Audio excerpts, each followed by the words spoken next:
കേരള കർഷക സംഘം നടത്തുന്ന സംസ്ഥാന ജാഥയ്ക്ക് കൊടകരയിൽ സ്വീകരണം നൽകുന്നതിനായി സംഘാടക സമിതി രൂപീകരിച്ചു. യോഗം കർഷക സംഘം ജില്ലാ ട്രഷറർ ടി എ രാമകൃഷ്ണൻ ഉദ്ഘാടനം ചെയ്തു. Kodakara area president C M Babeesh അധ്യക്ഷത വഹിച്ചു.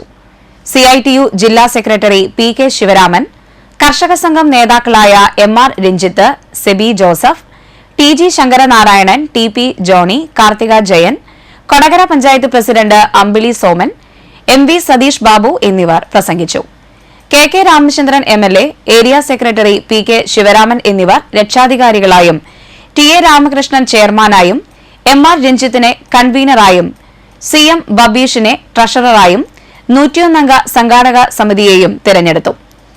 വന്യജീവി ആക്രമണങ്ങൾക്ക് പരിഹാരമുണ്ടാക്കണം എന്നാവശ്യപ്പെട്ടുകൊണ്ട് കേരള കർഷക സംഘത്തിന്റെ നേതൃത്വത്തിൽ മെയ് 30-31 തീയതികളിൽ തിരുവനന്തപുരത്ത് CCF ഓഫീസിന് മുൻപിൽ നടക്കുന്ന രാപ്പകൽ സമരത്തിന്റെ മുന്നോടിയായിട്ടാണ് കേരള കർഷക സംഘത്തിന്റെ അഖിലേന്ത്യാ വൈസ് പ്രസിഡന്റ് EP ജയരാജൻ ക്യാപ്റ്റനും സംസ്ഥാന സെക്രട്ടറി പനോളി വത്സൻ മാനേജറുമായുള്ള സംസ്ഥാന ജാഥ നടക്കുന്നത്.